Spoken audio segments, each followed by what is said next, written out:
How to load paper rolls in the HP PageWide XL printer series. To begin, use the front panel to go to the paper menu by selecting the roll icon. Press load on the roll you want to load.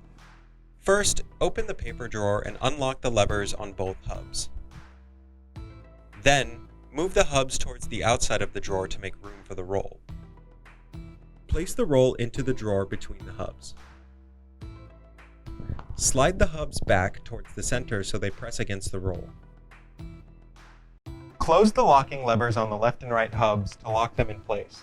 Finally, feed the paper through the slot located under the paper roll. Continue feeding the paper until you hear a beep. If the paper's edge is not straight and clean, press the Feed and Cut button that corresponds to the roll you have loaded. This will cut the paper so it is ready to use in the printer. Close the drawer when you are finished loading the roll. Click Finish and Check to complete loading your roll. The paper roll is installed and you can now use the printer.